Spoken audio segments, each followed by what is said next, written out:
So hello and welcome to CoachSource's First Friday webinar for February. This is our first of 2025. Thank you all so much for joining us today, and a particularly warm welcome to our current clients as well as our not yet clients on the call. I'm Mary Dombrowski. I am the SVP of Client Engagement with CoachSource. I lead both our current client service teams as well as create new client partnerships. For those of you who are not familiar with CoachSource, we are the largest pure play global executive coaching firm. We have been in business for 18 years. We have over 1,200 coaches globally that we deploy for leadership transformation, typically at the director level and above, including C-suite and board. And CoachSource hosts webinars such as this on the first Friday of every month. At CoachSource, we believe that inspiring leadership transforms organizations, and our monthly gatherings are dedicated to empowering HR business partners and leaders of talent inside organizations with insights, strategies, and expert guidance on leveraging executive coaching to drive organizational excellence. If you have any specific topics you would like to see us cover, feel free to email me at Mary@CoachSource. I'd love to hear from you. This month, I am joined by Jeff Nally, CoachSource Chief Coaching Officer and Executive Coach himself, and the CoachSource CHRO, as well as Amanda Layden, the VP of Client Success, leading our amazing client service team. Our discussion today centers around a topic that is top of mind for many HR leaders, navigating layoffs and reorganizations while ensuring leaders remain effective, employees stay engaged, and organizations continue to move forward. Layoffs and restructurings are an unfortunate and inevitable part of corporate life. In this last year alone, we've seen major organizations across industries making tough workforce decisions. For HR, these moments bring immense responsibility, not only in executing changes, but in supporting leaders as they make high-stakes decisions, communicate with transparency, and guide their teams through uncertainty. And one of the most powerful tools available to HR leaders in these moments is executive coaching. Executive coaching provides leaders with the space to navigate their own emotions, clarify their messaging, develop strategies for leading through disruption with confidence and empathy. But how do we ensure executive coaching is leveraged effectively during a restructuring? Who benefits most from executive coaching in these scenarios? And how can HR position executive coaching as a strategic investment rather than a reactive measure?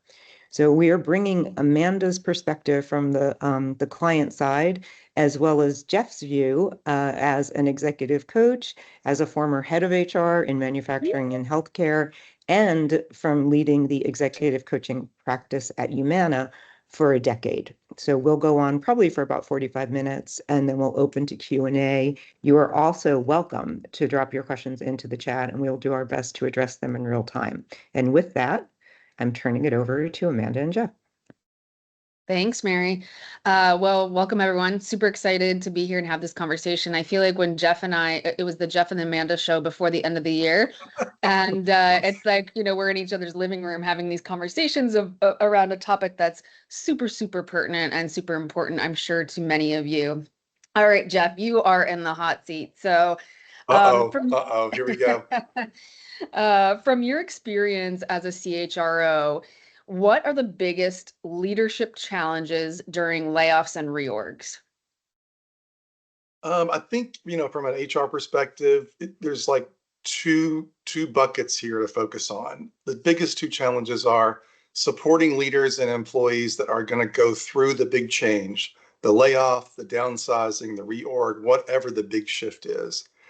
And then the other one, which sometimes in HR or in organizations we tend to forget about, it's the leaders and teams who remain that will take on the new risk, the new challenge, wherever the organization is headed next. So you kind of have to have a split personality as you are an executive and you're leading or changes and layoffs or reorgs or big things that really shift who's working here and who's not, and what's the work that we're doing and what are we not doing anymore and what are we picking up and doing.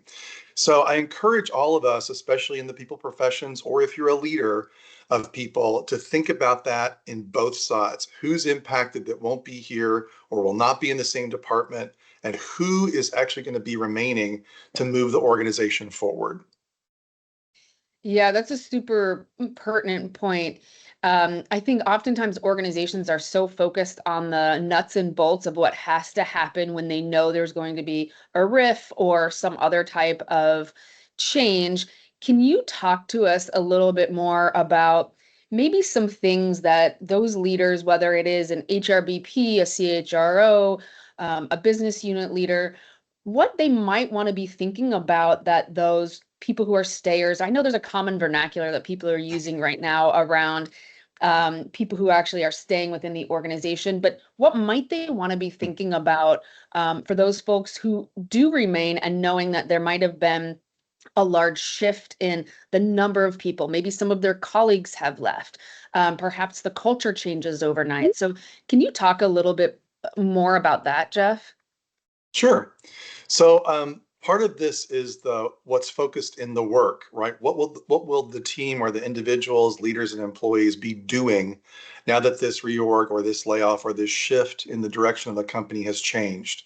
And so, as HR pros or a leader of people, really think about what do we need to do to update the job descriptions?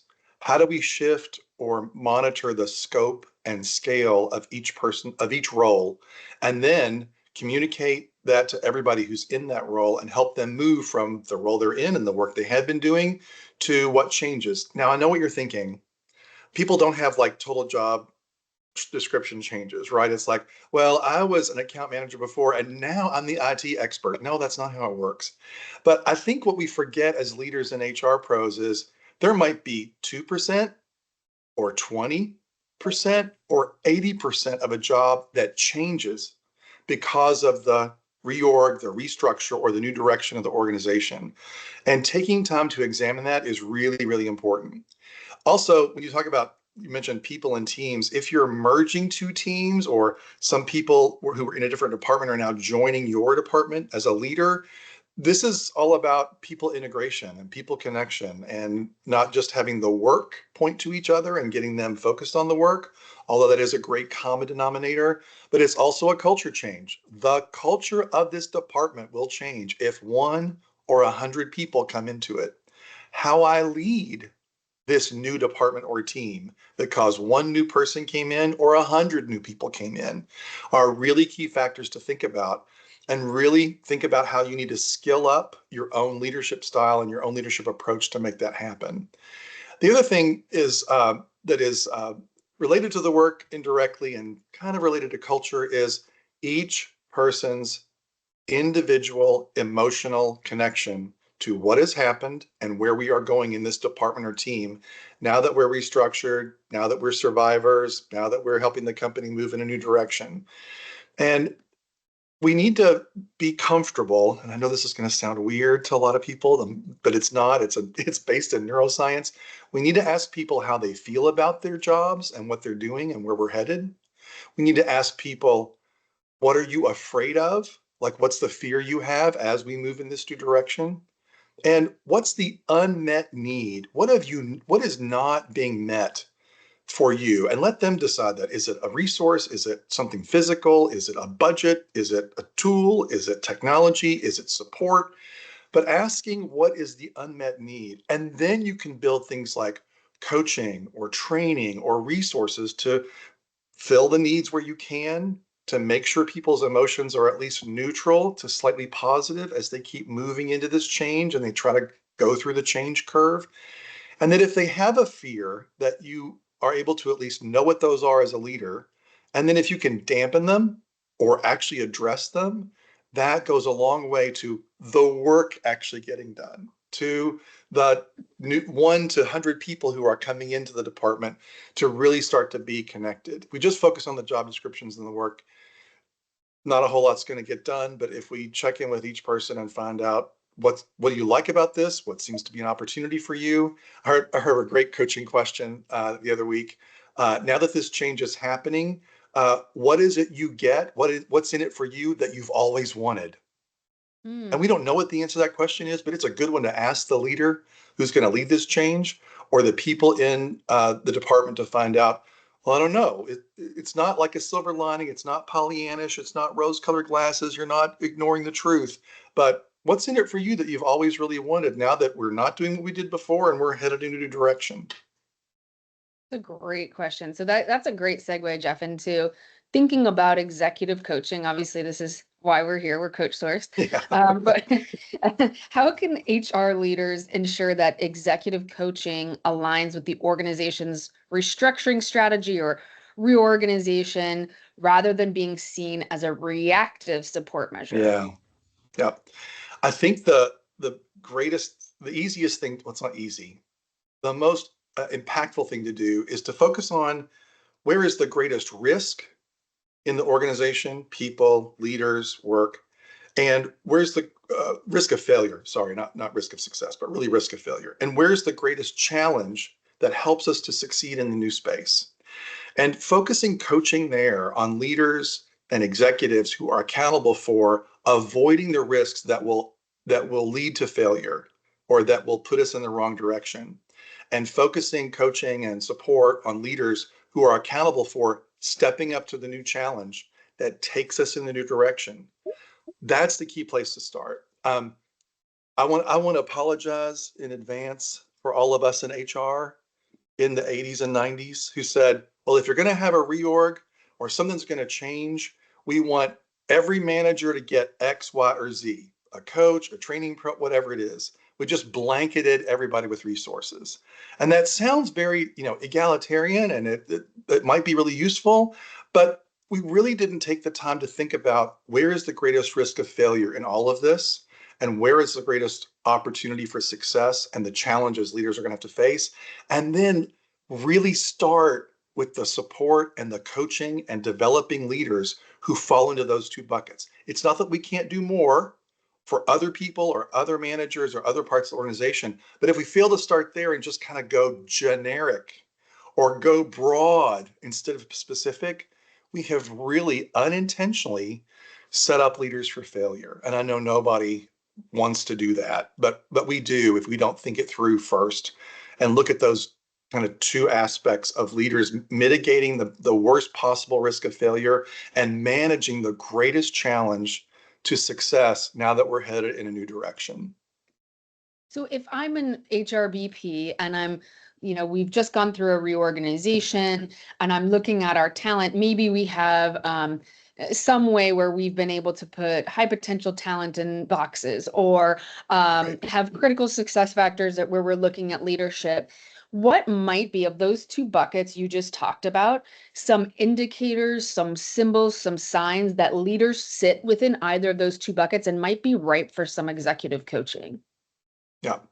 So we could do a whole session on uh, non-box grids and performance grids that companies use, and I think those are all still great. Whatever axes you use and descriptions or describers, names and modifiers you use, and then also the high potential list or people who are up and coming. I think in general, in organizations and especially in HR, we want to look at leaders who are on the edge of their highest level of performance already. Those folks, I know we tend not to pay a lot of attention to them because they're doing great work, they're hitting their numbers, people love them. But if we ignore them, they might be the best person to help us mitigate this risk of failure now that this thing has come our way. And how do we leverage their talents there? And a coach can help them do that, get beyond their nine box, beyond their cusp of performance that they're at now, and really unleash them into a new space where they can learn more, do more, stretch their muscles, build their muscles, all that kind of stuff. I think also if we look at leaders who are really well developed, they're good to great performers, but we haven't paid attention to them. Like there has been opportunities to move up or around. We haven't been able to give them new projects. They're just really solid performers. Is to go to them and ask them, we have got a reorg coming up, or we have a new strategy and a new business where things are going to change. What would you like to lead? What do you want to do that's new or different? And here, as HR pros, here's what we'll hear. One answer we hear that we don't think we're going to get is, I love what I do. I would be thrilled to keep getting better and better at this until my last day of work. Please don't put me with a new team in a brand new situation in unfamiliar territory. We used to think that was, especially in a US centric kind of lens in the workplace, was, well, those people just aren't motivated. They don't want to do anything. No, don't upset your apple cart that you've got with this great leader and this great team. It doesn't mean they can't be developed, but this is not the leader you want to put right into a brand new spot to do something that's high risk or high success. The other answer you'll get is, I'm so glad you finally asked. I have been dying to do that. Now, I've been so kind of focused on this. I need help to get out of my current thinking, to get out of my own way so I can take on that new, as I step into that new role or that new challenge or that new big project for the next 6 months to do that.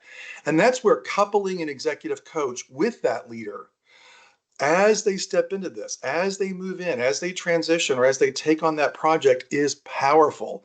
We have seen this over and over with companies where we take leaders, where our client companies take leaders out of their regular roles and for a short period of time put them on a growth project or developing a new product. And whether it's one-on-one coaching or group coaching, this has leveraged their performance. It's also given the company huge results they didn't think about because they don't have to wait for the learning curve to go so long and so low and so slow. You can literally accelerate the impact and the business performance you're looking for when you couple an executive coach with this leader who's going to leapfrog into this new challenge or this new change, even if it's the same level in the org chart. Doesn't have to be a big promotion. It's this new piece of work. So ask the people who are really great performers, and if they say, I don't want to do that, don't force them into a new role or a new position. And the ones who are ready, don't send them out there alone. Give them a coach to help shift their thinking, shift their motivation, think outside their own boundaries, the blinders that they've had on because they're doing such a great job in this department and in this role, and let them soar. That's great. So we're going to talk about senior leaders in a minute. We're going to shift tack, but before we do that, we just talked about what HR leaders need to be thinking about, how they see the two, people fitting within the two buckets. Now, I'm not going to give our secret sauce away, but here at CoachSource, we do a really good job of matching leaders with executive coaches. We have a great client service directors who do that That's right. individually. It's not an algorithm. There's not like a little bot behind the scene, that they're actually real life humans that are matching and creating these wonderful matches for these coaching experiences. Is there anything else you could share with HRBPs or HR leaders about, again, how to frame their thinking about what a great match for an executive coach might look like in Sure. either of those buckets? Yeah. So especially when an organization is going through a big change or layoff or change in strategy or a reorg, and there's this seismic shift, whether it's only in a department or it's across the whole company. Um, and here's another apology because I did this too. As HR pros, we think, well, if we're going to have a total shift in the customer service department and there's going to be layoffs and reorgs, we need coaches who have led customer service before and been on the phones and managed the database. And while that may help accelerate kind of the language, like, oh, they understand the language that this department's going to have, that's a very short term gain. In the first 1 or 2 sessions, it means we don't have to describe what we're doing in our business per se, and the customer service language may be the same now as it was 5 or 10 years ago. Um, I, because you said you might ask this question, I know this sounds odd, but I went back to my notes when I led coaching in a company with Humana, and they were happy to let me share that's what I did. So I'm going to read you what my learning was from managing executive coaching and trying to make this coach criteria decision. For the first few years, I fell into that trap. Every coach has to be just like the leader they're going to lead. They're going to coach. And sometimes that's helpful, but it's not always true. So here's the notes I took to myself to remind myself. I assumed that coaches who led the exact kind of reorg we are experiencing was the best requirement. A coach who is like them, like our company, like this layoff, like this reorg. They've been there, done that, lived through it, managed it, just like the leader they're going to coach. It turns out this is not the most critical coach criteria. It's really about finding a coach for the leader who will complement the leader's coaching goals. So again, it's not so much about the coach, but as HR leaders and people inside companies, we really need to like tease out, what does this leader need to do? Who do they need to be that's different? Not a personality transfusion, but what edge do they need to really sharpen? Um, and then bring a coach who will complement that and can coach in that area, whether they've done that job before or not. So once I started thinking that way, and I started connecting coaches internally or externally with the leader's really strong need, their unseen spot, their derailers, the things that get in their way always have. And if they're so smart, if they could have fixed them, we had given them enough resources already that they would have done that. Really get a coach who's going to complement that. Sometimes that's a coach that's opposite of this leader. If the coach is a soft communicator and not very confrontational, avoids conflict, I may want a coach who really communicates that way, coaches that way, gives them a model and example, something to draw to, something to bounce their ideas against. So similar to the question of like, it's worth an HR leader's or a senior executive's time to think about what are the greatest risks of failure in this challenge and what are the greatest opportunities to succeed before thinking about coach criteria or assuming this criteria is the most important. Sit down and look at the problem you are trying to solve. Mm-hmm. Look at the leader who has done and what their strengths are and what the edges or the corners of their being and their leading that is not making it, not cutting it. And you know they need to move beyond that. And that's the criteria, the primary criteria to select a coach. And then others can be, yeah, if they've coached in this industry before, that's great. If they've coached leaders at this level, that's great. If they've coached this specific type of role, that's great. If they worked in a company that had that role way over there, so they just have a point of reference, but they didn't have the same job, that's fine. Those are all great secondary and third, kind of criteria.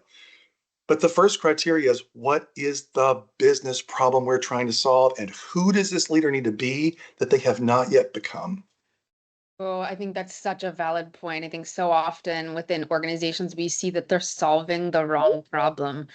So I'm really happy you brought that up. Switching tack a bit, you've been the head of HR for a few organizations. I also worked in an organization where we did a lot of acquisitions, global acquisitions, and so teams were coming in, they were shifting all the time. We were trying to bring people into our culture, and we both know that sometimes in our roles and the roles we sat in, we knew what was coming, but we were under strict, we Right. can't say anything about what's coming. We knew either there might be a reduction in force, there might be an acquisition that's going on behind the scenes, and all of a sudden new people are coming on board. Knowing all of that and how difficult it is to be sitting in that seat of HR, and also maybe a senior leader who may have insight into what is happening within the organization, what role do you feel senior leaders should play in setting the tone and ensuring transparency during workforce reductions? It's a great question.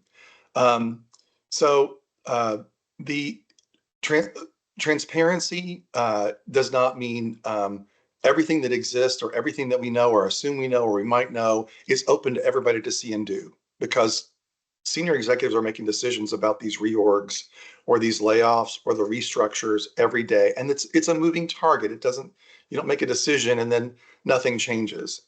Transparency is, from my perspective, and also from an HR perspective and a senior leader perspective of communicating, is answering a few key questions.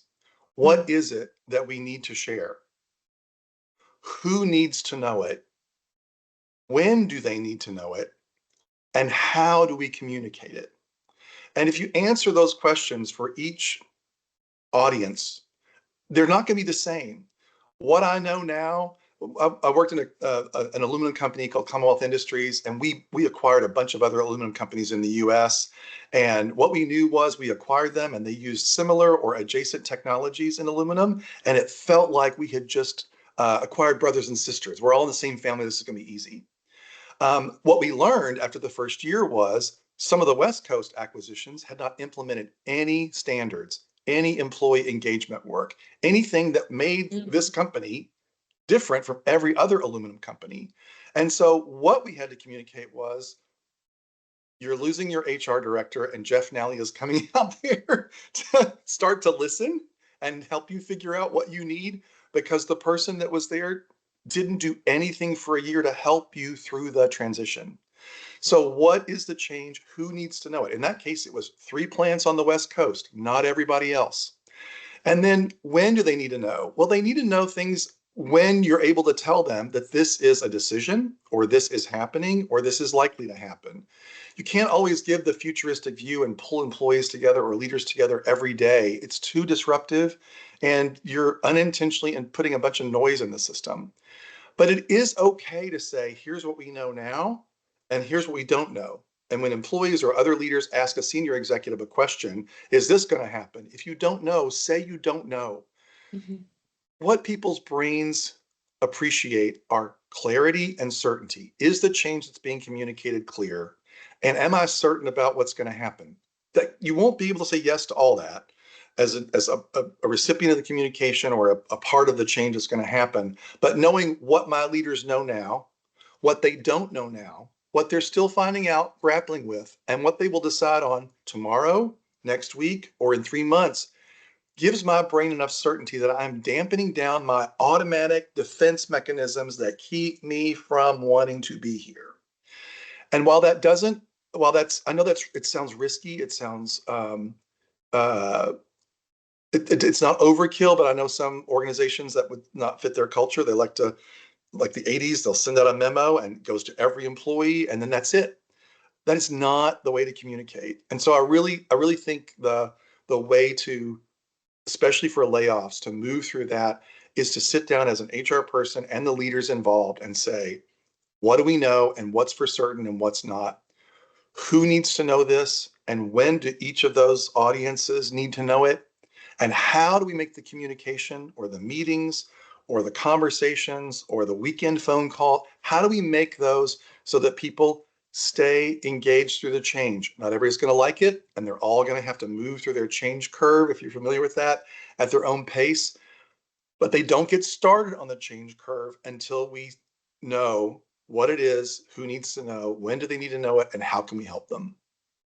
Yeah, that's super valid. I'll just jump in from my own experience too. I was I was the global head of corporate communications for an organization, and we were acquiring companies. And I also was responsible for training and development, but I was 2 people away from the CEO, and my responsibility was, we were publicly traded, and my responsibility was to make sure anytime this happens, that I gave talking points to every single leader. So everybody had the same script.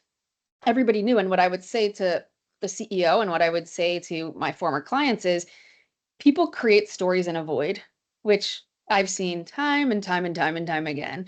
And as long as you can be transparent, again, to reiterate, leaders go through these challenges, and we can't often say the truth behind, or not the truth, the full scope of what's going on, because of HR issues, because of compliance, because of whatever might be happening behind the scenes. And so my suggestion always to those senior leaders within that team, every time we were going through something like an acquisition where people were like, oh no, does this mean my job is going away? Or what does this mean for how we integrate them into our organization? Was to again, well, I actually hired an executive coach for our CEO around communication.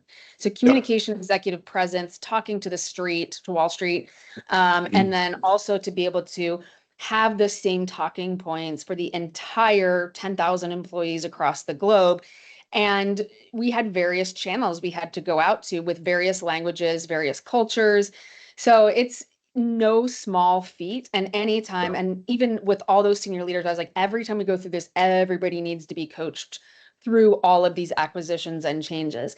The other thing that I would say in this modern era, as we're talking about setting the tone and transparency for my former clients when I owned my consulting business, I would say don't forget you're one tweet or Instagram post away if the wrong thing gets out there to really changing the culture of your organization. And so let's make sure we're thoughtful throughout this and that where we think through how this, whatever this is, if it's a RIP or acquisition, how you're going to communicate it, not just like send out a memo to all of the employees.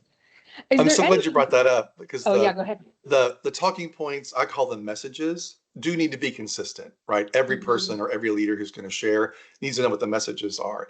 And I'm sure you did not do this as a corporate comms person, but it's not like you're trying to get leaders and managers to be robots and recite the talking points. It's that, oh, here is the messaging.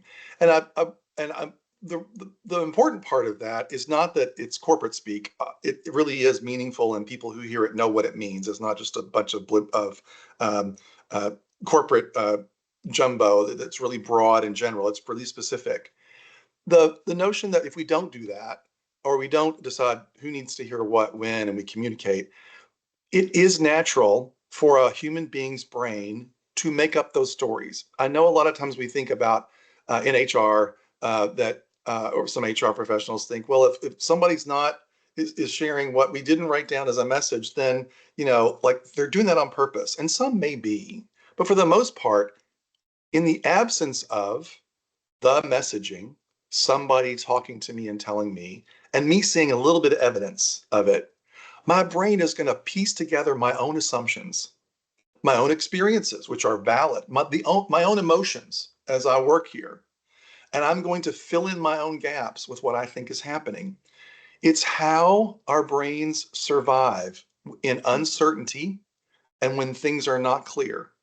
When there's lack of clarity and lack of certainty, we will make up those stories. And then when we see a piece of evidence that might jive with that or might even be adjacent to it, then we reinforce that story. So I think it's important to know that our brains are against us in change. Our brains fight against the reorg. Our brains fight against the promotion, because even though it's a positive change, it's a big change. And having the right communication, having a coach, having someone to lead me and lead our organization or lead our executives through rethinking that, deciding how we're going to do it differently, and filling in as many gaps for people's brains as we possibly can with clarity and certainty is really the best way to take the corporate communications, if you're lucky enough to have that department in your company, and make it really work. And if you don't have it in your company, you must do these things to make sure the messaging is clear and that people move along through the change as you keep communicating, and you learn what people are perceiving, and you learn what their stories are, and you share the facts, and then you share the intentions. It's like a dance. It's not a one and done. And I know as leaders and HR pros, we don't like to hear that because it means, where am I going to find the time to do all of that? We have to find the time. And I know it's difficult for all of us, but that ongoing conversation as people move through the change and taking the temperature and deciding what message is next is critical to us in the organization. And it's critical to the people who work there, because otherwise we give the impression that it's a one memo done and everybody just move on. That's not how human beings work in work. So kind of speaking of that and helping to support people, are there other ways you feel that HR leaders can support leaders within an organization to maintain morale and to build trust with remaining employees or with people after restructuring or reduction in force? Yeah, a couple of things. One is you probably know as a senior exec or an HR pro what the culture is of that department that's going to change, or that division, or the company if it's a big change. And one of the things to spend some time thinking about and discussing with your senior leaders is, what part of the culture do we not want to mess up? We must retain. It engages employees, etc. what part of the culture might go away, good or bad, because of the change in the work or the change in the people who are here or the change in the org structure, and be aware of those. It's not like you can predict them all, but at least have a sense of, two short lists. Here's what we'd love to keep, and be great if we don't mess this up, because this is what really engages employees, or this is a hallmark that our clients and customers, depend on. And here are some things that are likely to go away or might be at risk, and how do we keep our finger on the pulse of that? So do those two things. The other one thing is to keep connecting each executive, leader, and employee to purpose and meaning. Why are they here in this job? What is their connection to the company's or department's purpose, vision, and mission? And how do I fit into that? An executive program that an organization runs does a 360 assessment. And part of the assessment is asking everybody, asking the manager, the peers, and the team what they need more of from this leader. Because, and here's the catch, if they don't get it as manager, employees, peers, if they don't get it from this leader doesn't just decrease their performance. They are at risk of losing their job eventually, and I am not going to work for them. I was able to take that data across 100 leaders, and these are all senior executives, so they're VPs to CEOs. And the most common theme from the manager, the peers, and really consistently from their direct reports is, I need to hear more about the vision, mission, strategy, and how I fit in it. All right, so time out. So I know people who are listening are thinking, that can't be it. We have that on the wall. We have it in a book. We talk about it all the time. You can't talk about it enough, especially in the midst of layoffs or reorgs or structural changes or directions of the company. But when you do have those conversations or roundtables, and you find out from people how they connect to that, as a leader, then you can pull that lever. You can hit that accelerator as much as you possibly can. It's not manipulative. Teams want to be reminded, where are we going? Why is that important? What are the values that are taking us there? And which pieces of those am I most attracted to? Do I identify with? When I worked at Commonwealth Industries, I was in HR and led training and development at this largest facility. And we had a lot of process changes and org changes. And even though it was difficult for me because I was in training and development, I helped leaders make those changes. The one thing that kept coming back to my mind is, and I know this sounds weird, but it was powerful for me, is this company and this particular plant was the world's largest recycler, was the world's largest purchaser of recycled aluminum cans. Had been for decades, always had been. It's 90% of the raw material that goes into making new purified aluminum.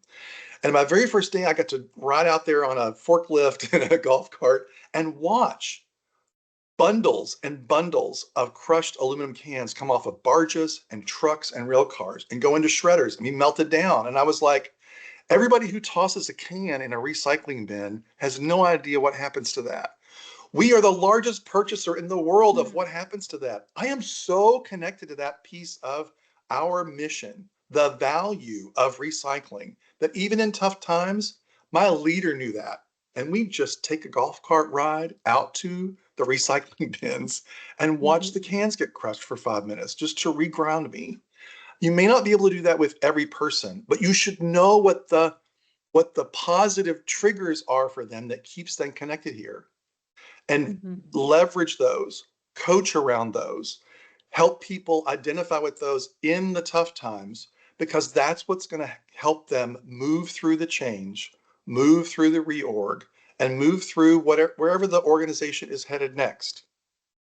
That's great. Yeah, thanks for that, Jeff. Is there anything else you can think of, or, throughout your experience, that might be some of the most common leadership blind spots that coaching can help address, executive coaching can help address during restructuring or layoffs? Yes, and so this might hurt a little bit. So, because I know it hurts me when it happens to me. As senior executives, we probably are overly confident in our abilities to decide what the change is, how people are going to react, what the communication is. We think we can either in a vacuum as one person or as a team of peers figure it out. You probably have 60, maybe 80% of it figured out.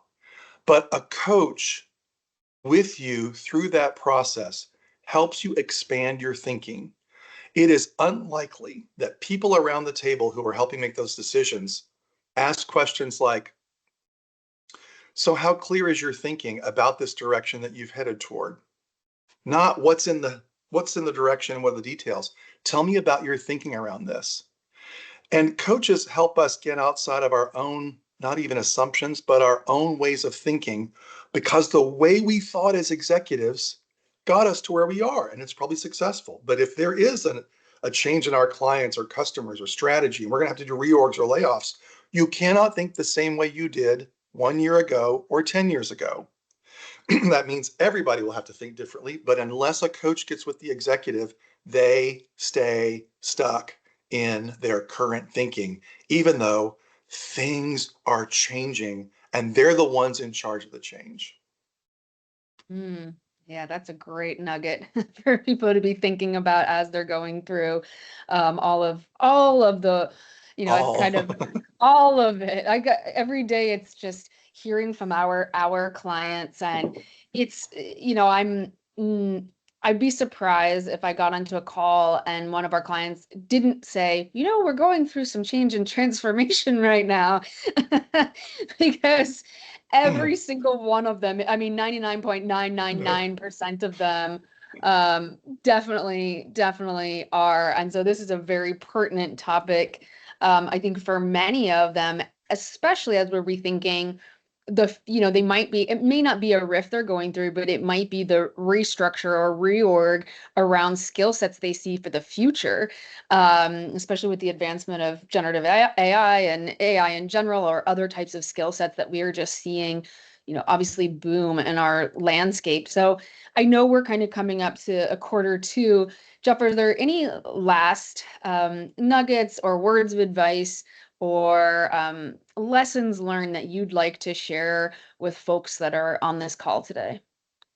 I think it would be that we all need, and I'm talking to myself as well, need to be aware of, keep our finger on the pulse of how things change, not only inside our organization, but outside the organization. I know that sounds a little trite, but I was on a call with HR leaders recently, and they said, when we talked back in the fall about the coaching we were going to do, and we had this great plan. Well, a lot has changed here. And like 80% of what we were going to do, we're not going to be able to do. We need to do something else and something different. And it wasn't just coaching, but I kept thinking about how committed and how thoughtful and how smart these HR pros were at crafting the plan that was by the end of the year going to start to be implemented. And then everything changed and they had to be not only resilient, but come up with a new plan, right? They weren't being punished. It wasn't a budget thing. Mm-hmm. It's directional. It was cultural. It was where we're going with this. And I think that's important for HR pros to know and senior executives. And that because change is not only inevitable, but the changes we experience come more rapidly. They're more frequent. The change curve is like this. It's not Yeah. a slow linear, we get better and then we hit this new neutral and we're in maintenance mode for a while. Because it is like this, bringing someone alongside you as a leader to help you get out of your own thinking and to be able to really have an impact around people and the organization in the midst of all this is critical. Because our brains, they are not built for this. Our brains are still built for run away from the lion, tiger, or bear that's going to eat me. And right now, it's all the threats and challenges to companies. And how do I keep myself surviving so I can move through the next change? What we don't get and what we need more of are coaches to help us accelerate ourselves through those rapidly occurring steep change curves. Because assuming we can do it on our own with our own internal thinking or our own internal people who are great means we are only going to get there incrementally, and those changes are really going to overwhelm us. Thanks, Jeff. That's great. Okay, this has been an amazing conversation. Thank you for sharing like all of My your pleasure. wisdom and insights Oh, and well. experience. Yeah, what a great conversation. Thank you both for that, and so much more that we can delve into with it. Just want to take a break for everybody to open the floor for questions and remind our clients and not yet clients that CoachSource is here as a thought leadership and strategic partner. And if you want to talk further about how you're dealing with reorganizations or reductions in force, you are welcome to contact me or contact Amanda, or if you're a current client, to contact your CoachSource client service director. Our next First Friday will be Friday, March 7th at 11 a.m. The topic, we have an idea, but we're not quite ready to publicize that, but we will be soon. And as a reminder, a recording of the session will be sent to you after, and it is also posted on our website at coachsource.com. So let's see if anybody has any questions. I know that Amanda and Jeff can continue talking on this topic, but we just want to check in and see if any And while you're questions looking have for come questions, in. you'll probably notice my camera is off. If you probably saw it flicker, it's not letting me turn it back on. My camera apparently has just died. I am still here, so we can keep going, even though my And, camera has decided not to cooperate. and Right. Mary, you could just stop at Amanda and Jeff can continue to talk. We can just talk. No, that is not that's not a problem. But the topic is also very rich, Yeah. and so there's many facets that can be covered on this. But I'm not seeing any questions come in. So if you guys want to pick one more nugget from this to discuss, we can keep going for a little bit longer. Yeah, I'll share one thing that came up in some conversations that I was having with HR folks recently. It's other CHROs, and so we have a mastermind group and a peer group that we help learn from and get outside of our own thinking. And one was at, when senior leaders see coaching, even through these difficult changes in time and transformations, as a nice to have rather than an essential part of what is changing. And the HR pros and others, and you may do this as a leader, whether you're in HR or not. You go to senior execs and you have all these things you need to do, but that need to happen because of the restructuring or the layoff or the redirection of the company. And so I encourage all of us to think about coaching as an important part of a portfolio of solutions and resources that HR or executives are presenting to address the business challenge that is happening. Unfortunately, sometimes when we go to senior execs and say, to get through this layoff or this reorg, here are the things we need, the ultimate decision makers look at that as a menu, and they think they can take things off the menu or not do some of these, and the plan will still work. I would suggest presenting it as, here is a portfolio of resources, support, and solutions to make sure this goes well. And it's a conversation more around who gets coaching, where does the resource need to be allocated, instead of, well, we'll just mark this coaching thing out, or we'll just mark this communication plan out, or we'll just, it's not a checklist. I mean, it's not a menu that decision makers can really just strike through what they don't think they need, or what looks like it might be too big of an investment in time or effort or energy or money. So go with a plan that looks like a portfolio and show them how executive coaching, coupled to these three key executives who will make this go really well, is critical to the transformation success and versus we just want to give them a coach so they have somebody to talk to from the outside. Okay. So create a portfolio and decide how executive coaching fits in, where it's the most useful, where the organization gets the most value out of it, and then show them the results when it's over. Because we coach these three executives, here's what they did, became, or achieved differently, and they have never been able to do that before. That's a great point. Yeah, and the other point I'll throw in on top of that, Jeff, is just to say, as one of our clients who participated in a webinar last year was saying that executive coaching is something you want to be ready to deploy when it's needed. And so, we oftentimes have organizations reach out to us proactively to say, no, we may not have a need right now, but we want to get it set up so that when the need comes in, because it is a when, not an if, when the need comes in, we're ready to go. So that's something that we see quite a bit as well. Yeah. And I think I shared this in another webinar we did, but this is relevant now. And this is all published. This is not secret or private. And Humana has allowed me to share this. So this goes back a while. I'm this old. So in 2008, when we had the recession, the Wall Street Journal came to me and said, so now that we've had a recession, I guess you're going to cut back on executive coaching at Humana. And we said, no, actually, because money is tight and there's so much uncertainty in the marketplace, we are going to target executive coaching for the key executives who can get us through this. And some of those folks were in finance. And some of those folks were in executive roles that move the company forward despite the downturn in the economy. And we were ready for that not because we had foreseen it, but as Mary said, we did have a leadership executive plan. We had a coaching plan. And when something came and disrupted that, we went back to the plan and looked at it and said, well, what needs to change? And how do we keep this going so that the company survives and thrives instead of just hunkers down and withdraws in the midst of a really challenging time? And that message not only landed with our senior executives, but they were able to move through what looked like, for Fortune 100 companies, the death knell of their financial future. And so I encourage you to have a plan and then adjust to the plan.